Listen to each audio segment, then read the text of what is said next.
Hey guys, Rob from Robsmindset. Okay, I have just stopped by the ocean. It is looking fantastic. A few clouds coming in, and I wanted to share a thought for the day that is very relevant to me and is very much in line with my moral compass, if I can borrow that terminology from someone very famous. Okay, here's the thinking for the day. One of the things that I have a massive pet peeve over is people feeling like they can be rude to someone who they perhaps perceive as being beneath them in terms of status. Here's two examples. When someone is ordering a coffee at a cafe / restaurant, and secondly, when someone is in line and they are paying for their groceries at a supermarket. Both of these situations of someone being rude to the person behind the counter must happen to me, where I see it happen 2 to 3 times every week.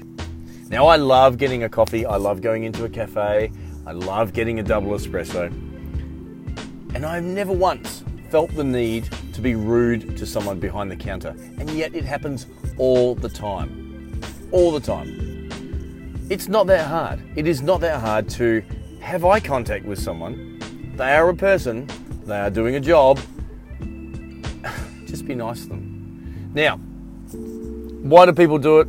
I guess they might feel that it gives them a bit of power. They might feel that they feel more special.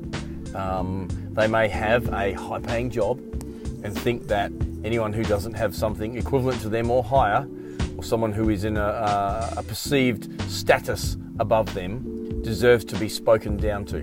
That is total shit. I absolutely hate it. If you're listening and you do this, stop it now.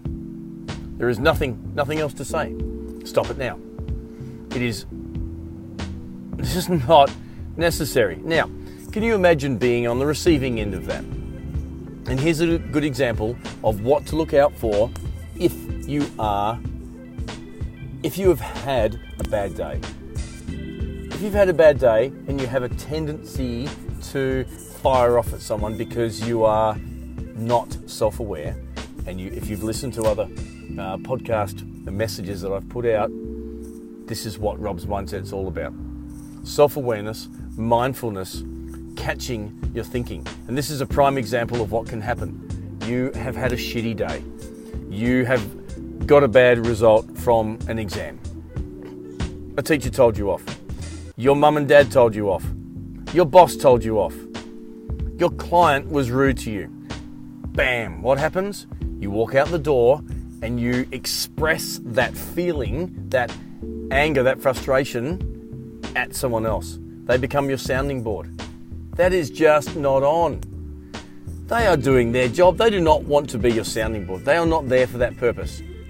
Your job is to recognize it when you are starting to plant bad thought seeds. You need to catch yourself, and you need to make sure that you are not delivering that bad feeling onto someone else to make you feel better. That is not how the world works. That will come back and bite you in the ass. Your job is to make sure that you recognize when you are having a bad day, when you are about to sound off at someone else, when things are not working out for you. You need to catch yourself. You need to be aware of your thinking, and you need to be aware of how you are reacting to other people. There's nothing worse than reacting to your family members, to your kids, to your clients in a negative way because something bad has happened to you. This is what taking charge of your thoughts is all about. This is the quintessential, this is the concept that you can apply. You'll see people doing it. It is no good. When you're doing it, it is terrible. You have a choice. You have a choice. Do not fall for it. Do not fall for the bad thought seeds that have been planted from elsewhere into your brain. Those people are not your sounding board. They deserve your respect. They deserve your attention. They deserve your eye contact. Give it to them. And you will have the most amazing day. Test it out. Give me some feedback. Look forward to it. This is Rob from Rob's Mindset. Ciao.